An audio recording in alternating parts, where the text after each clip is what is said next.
शेर बनिए, बकरा बनोगे तो काट दिए जाओगे। आपको शेर बनने की जरूरत है।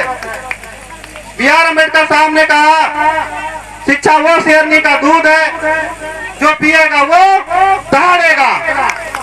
आपको दहाड़ने की जरूरत है।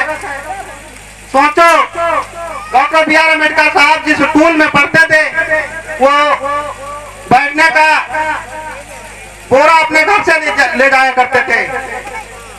जो स्कूल में जो सफाई करने वाला था वो भी उसमें हाथ नहीं लगाता था।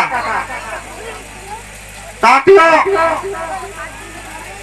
एक बालक, एससी समाज में जन्मा बालक जिसने इतना बड़ा संविधान रच के इकट्ठा किया, आज उन्हीं की देन है कि आज हम लोग सांसद, विधायक, IPS, IAS महान कुर्सी को प्राप्त करते हैं। जिसको स्कूल में इतना अपमानित किया गया, जिसका गोरा में एक सफाई कर्मी भी हाथ नहीं लगाया करता था। क्यों नहीं लगाया करता था? कि वो एक चमार परिवार से थे, एक ऐसी समाज से थे। इस वजह से उस बोरा में कोई हाथ नहीं लगाता था। एक बार साहब को स्टेशन से पढ़ के, लंदन से पढ़ के आ रहे थे बाबा साहब, उनको देर हो गई थी। वहां पे जो है उनको कोई जो है सवारी नहीं मिली। तो मुश्किल से, कहानी बहुत लंबी है, कम शब्दों में बता रहे हैं, उनको सवारी नहीं मिली। तो एक बैलगाड़ी को किया गया। तो वो बैलगाड़ी वाला जो है 10 कदम आगे चल रहा है।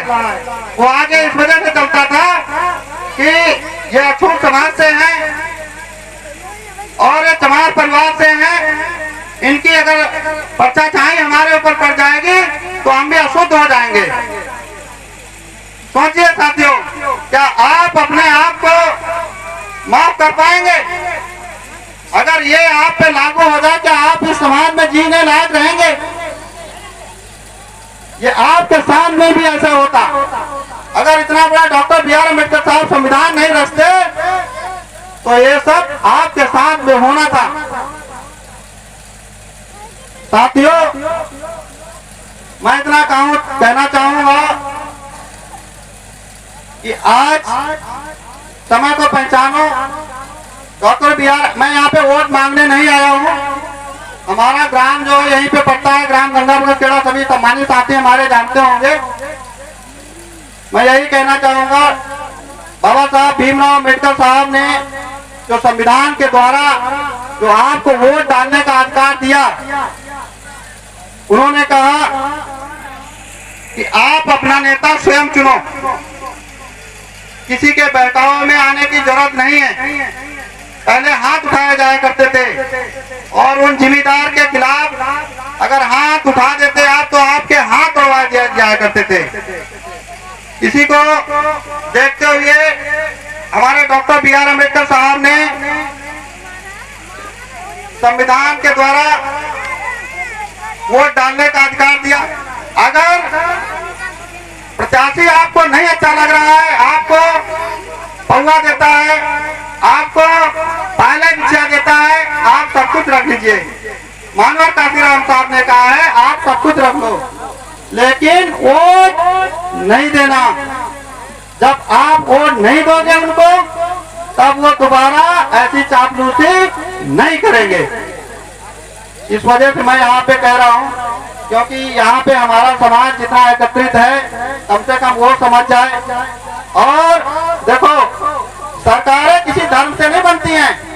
मैं बौद्ध कथा का विरोधी नहीं हूँ, मैं किसी भी धर्म और मजहब का विरोधी नहीं हूँ, चाहे वो हिंदू धर्म हो, चाहे वो बौद्ध धर्म हो, चाहे वो ईसाई धर्म हो, चाहे वो इस्लाम धर्म हो। मैं हर एक धर्मों में जाता हूँ, लेकिन मैं यही कहना चाहूंगा, सत्ता की चाबी से आप आगे बढ़ सकते हो।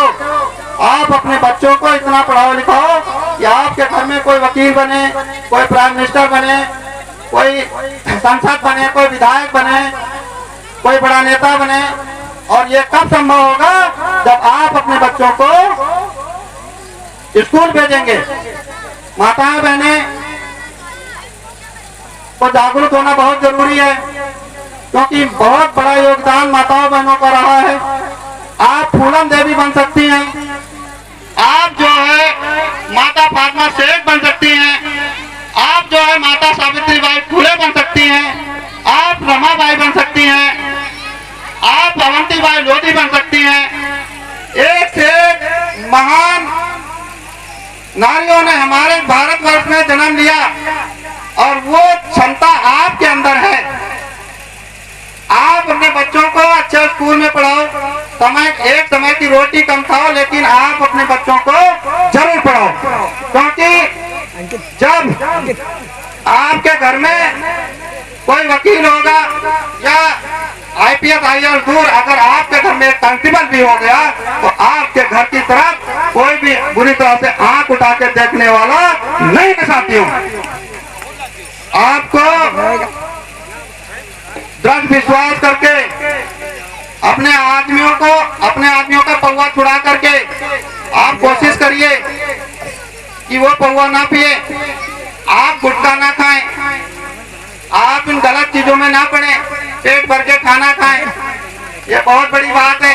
हम माताएं बहनों से मैं क्षमा चाहता हूँ, मैं चाहता हूँ कि हमारे समाज की माताएं बहनें माता सावित्री बाई जैसी बने, जिन्होंने अपना पूरा जीवन त्याग और तपस्या किया, इस देश को बढ़ाने में अपना योगदान दिया। माता सावित्री बाई पढ़ी लिखी नहीं थी, उनको जो है फुले साहब ने पढ़ाया, उनको आगे बढ़ाया। कहानी बहुत लंबी है। अगर उन्होंने दृढ़ निश्चय नहीं किया होता, उन्होंने विश्वास नहीं किया होता, विश्वास के साथ में समाज का बीड़ा उठाने का अगर उन्होंने दृढ़ निश्चय नहीं लिया होता तो ये समाज हमारा वहीं के वहीं रहता। आपको सचमुच में पढ़ने का अधिकार नहीं था। जब आज ये वैसा भारत